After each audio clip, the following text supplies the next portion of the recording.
एक समय पहले एक जंगल में एक गुफा में 4 बच्चे भूत रहते थे।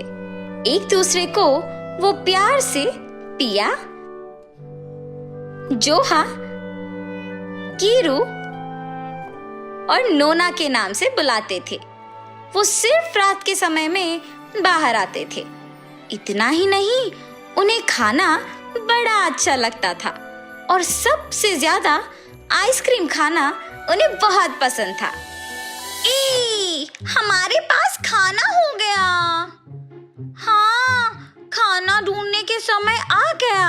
चलो चलो, अब शुरू होगा असली मजा।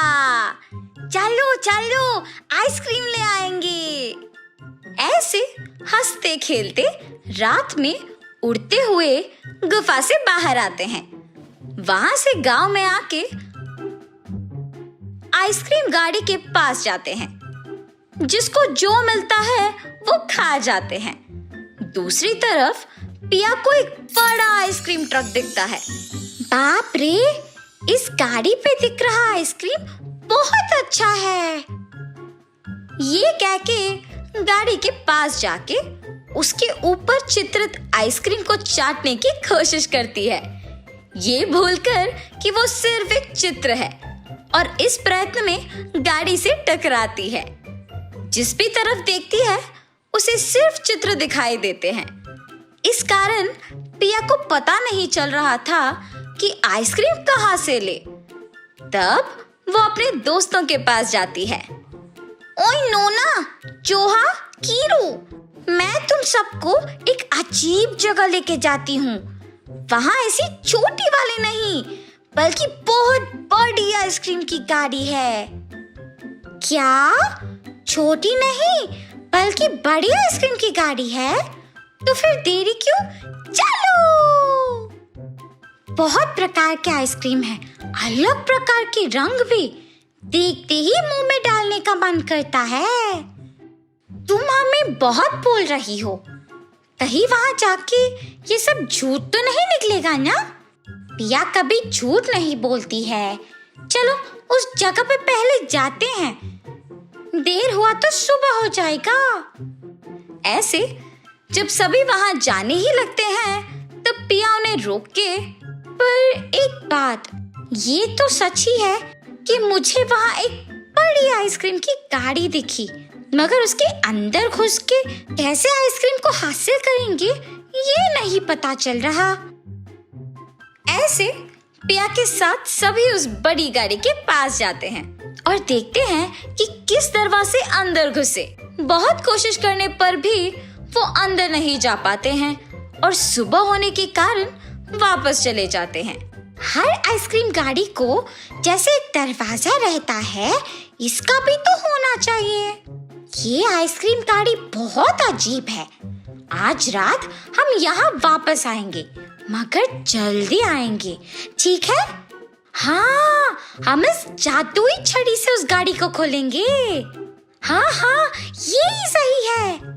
ऐसे बात करते हुए एक फैसला लेते हैं। रात होते ही वो वापस गांव जाकर उस बड़ी गाड़ी तक पहुंच जाते हैं। चारों मिलके उस गाड़ी को जादुई छड़ी के सहायता से खोलते हैं। उस गाड़ी का एक खिड़की खुल के एक घंटी बजने लगती है। उस गाड़ी के सारे लाइट चमकते हैं। बाप रे, इससे पहले मैंने कभी इतनी अलग तरह की आइसक्रीम गाड़ी नहीं देखी है। अयो, पहले ये बोलो कि इस घंटी को बजने से कैसे रोकें? आधी रात को ऐसे घंटी बजेगी तो लोग आ जाएंगे। हमें तुरंत कुछ करना होगा। देर ना हो, इससे पहले सभी अपनी जादुई छड़ी को पकड़ो और मांगो, कृपया हमें यहाँ से इस गाड़ी के साथ कहीं दूर ले चलो जादुई छड़ी। ऐसे मांगते ही सभी गाड़ी के साथ वहां से गायब हो जाते हैं और उनके गुफा में प्रकट होते हैं। तब सब उस गाड़ी के चारों ओर उड़ते हुए सब कुछ देखने लगते हैं। हाय, कितनी सुंदर और अलग है ये गाड़ी। इसमें आइसक्रीम कहाँ होगा? ऐसे उस गाड़ी के अंदर जाते हैं। वहाँ एक मशीन पे अलग प्रकार के आइसक्रीम के चित्र देखते हैं।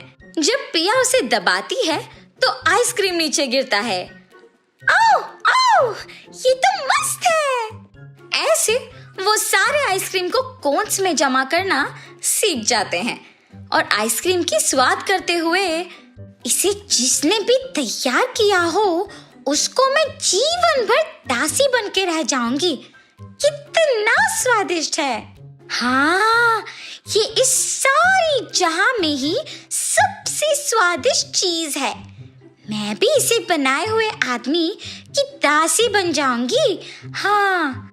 कीरो और नोना की ये बातें सुनकर पिया को एक योजना सूझता है।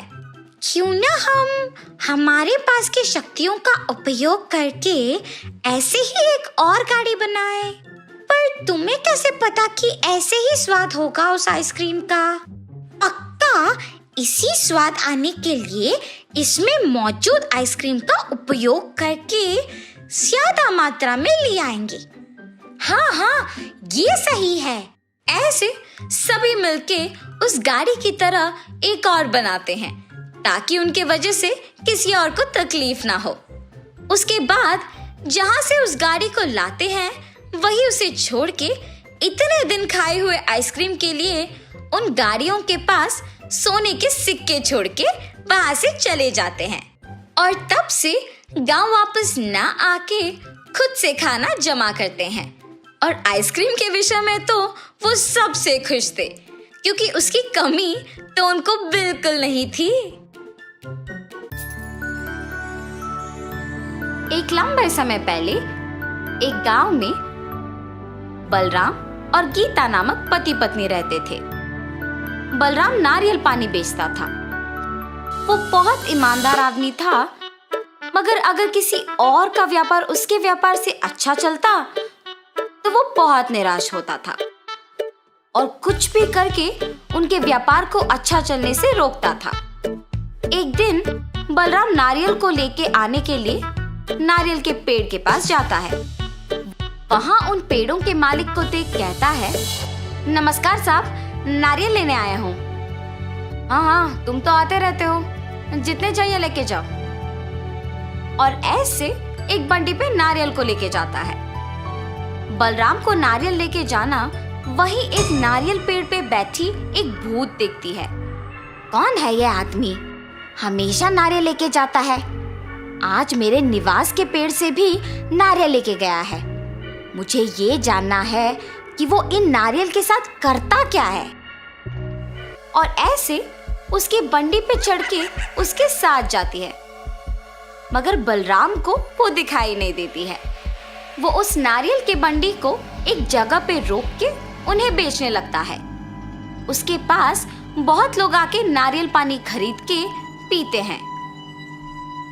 आइए साहब आइए, मीठा पानी वाला नारियल है, साधारण के हैं और राजस्थान के भी। साधारण वाले 20 रुपए के और राजस्थान वाले 30 रुपए के, और एक बोतल होगा 60 रुपए का। ऐसे जोर जोर से चिल्लाने पर उधर से गुजरते हुए लोग सुन के उसके यहाँ नारियल पानी पीने आते थे। अरे बलराम, बड़े अच्छे नारियल दे रहे हो यार, पानी बहुत मीठा है, इसीलिए मैं हमेशा तुम्हारे ही पास आता हूँ नारियल पानी पीने। उस आदमी ने सच कहा है बलराम, मैं भी सिर्फ तुम्हारे पास आता हूँ नारियल पानी पीने। मैं बचपन से नारियल पानी का व्यापार कर रहा हूँ ना, इसीलिए मुझे अच्छे नारियल चुनना अच्छी तरह से आता है साहब।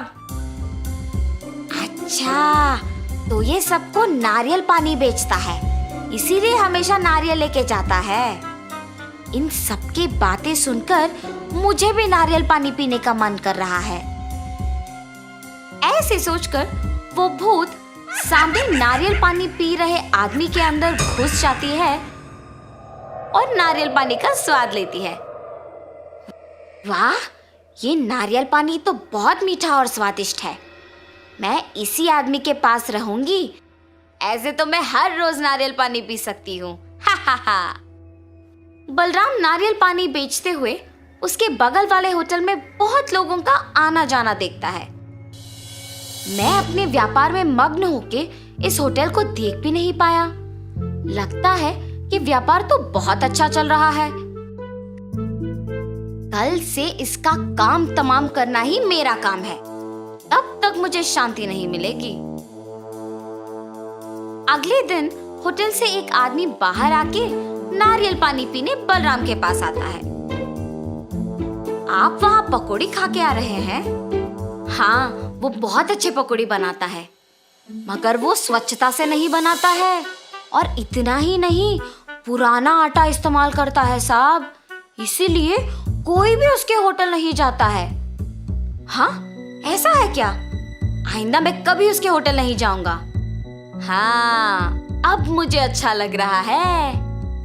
ऐसे जो भी उसके पास आता था, उसे ऐसी झूठी बातें बोलकर उस होटल को जाने से रोकता था। अरे ये क्या, अचानक लोग मेरे होटल को आना बंद कर दिए। ऐसे सोचकर वो होटल मालिक दुखी होता है। ये सब बलराम की बंडी पे बैठे भूत देखती है। इस आदमी के वजह से उस होटल को कोई नहीं जा रहा है, और अब उस होटल का मालिक दुखी है।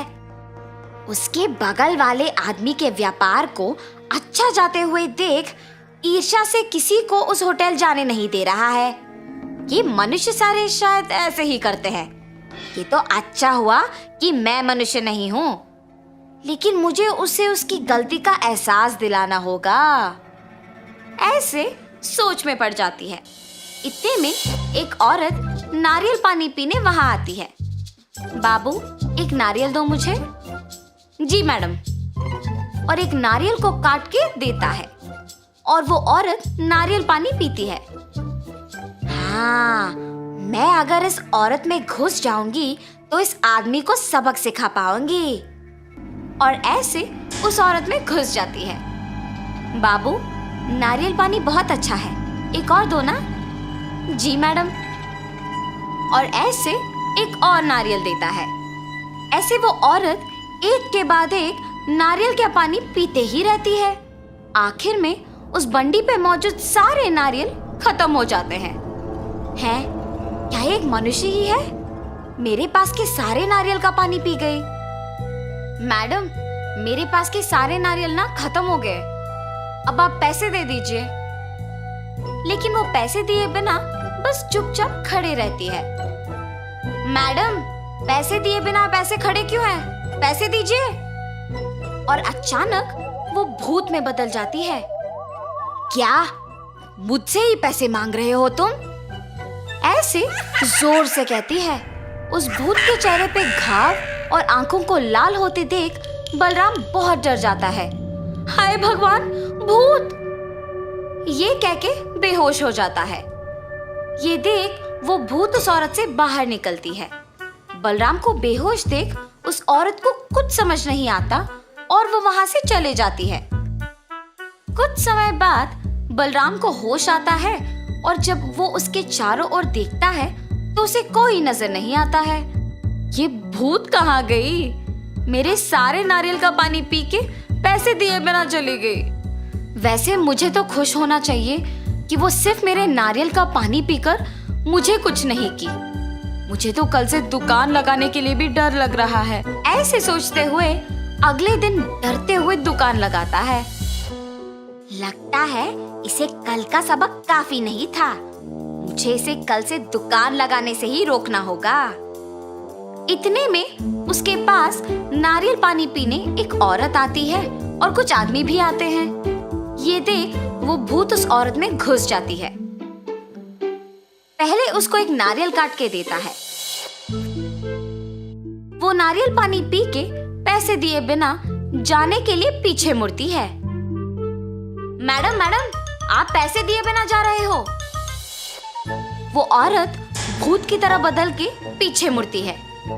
इतना जल्दी भूल गए मुझे कि पैसे मांग रहे हो? ऐसे जोर से कहती है। उसे डरावना दिखते देख वहां के सारे लोग भूत भूत करके चिल्लाते हुए भाग जाते हैं। बलराम भूत को देख कांपते रहता है। उसके बाद भूत भी वहां से चली जाती है। कुछ देर बाद बलराम वापस होश में आता है। आज भी वो भूत आई है। मेरे साथ और भी लोग उस भूत को देख भाग गए। कल से कोई भी मेरे पास नारियल पानी पीने नहीं आएगा। ऐसे सोचकर तब से नारियल पानी बेचने के लिए डर के घर पे ही रहता है। कुछ दिन बाद उसके बगल वाले होटल का मालिक बलराम का ना आना देख सभी की बातें सुनकर उसके घर जाता है। बलराम, बलराम, तुम यहाँ क्यों आए? मुझे पता है कि तुम्हारे साथ क्या हुआ। तुम निडर कल से आके वापस अपना दुकान लगाओ। तुम बहुत अच्छे हो, सबकी बातें सुनकर मुझे प्रोत्साहित करने आए हो। लेकिन मैंने क्या किया? तुम्हारे व्यापार को अच्छा चलते हुए देख ईर्ष्या से तुम्हारे व्यापार को नष्ट करने का प्रयत्न किया। मुझे माफ करो। जो कुछ भी हुआ उसे भूल जाओ। मेरा व्यापार अब अच्छा ही चल रहा है। मेरे व्यापार ऐसे अचानक रुकने की वजह से ही मुझे मेरे गलती का एहसास हुआ है। ऐसे जब कह रहा था वहां वो भूत आती है। अरे भूत, भूत! मुझे देख के डरो मत, मैं तुम दोनों को कुछ नहीं करूंगी। बलराम, तुम्हें तुम्हारी गलती का एहसास दिलाने के लिए ही मैंने ये सब किया है। अब जो तुम सुधर गए हो, मैं खुश हूं। अब मैं तुम्हारे पास नहीं आऊंगी, मैं अपने निवास की जगह चली जाऊंगी। ऐसे कह के वो भूत चली जाती है। अब से तुम नारियल का पानी बेचने आ जाओ। ऐसे कह के वो होटल का मालिक भी वहां से चला जाता है। तब से बलराम सबसे अच्छे से पेश आके बाकी लोगों के व्यापार से दूर रहते हुए उसके खुद के व्यापार पे दृष्टि लगा के मेहनत से काम करता है। उससे उसका व्यापार कुछ ही दिनों में विकास पाती है और वो एक बड़ा दुकान लगा के नारियल बेचते हुए अपने परिवार के साथ खुशी से रहता है। तो इस कहानी का नैतिक क्या है? दूसरों की सफलता देख ईर्ष्या से उनका काम बिगाड़ना हमें हमारी काम को दृष्टि से नहीं करने देता है और वो हमें नष्ट कर देता है। इसीलिए अपना काम ढंग से करो और दूसरों के काम में दखल अंदाजी मत करो।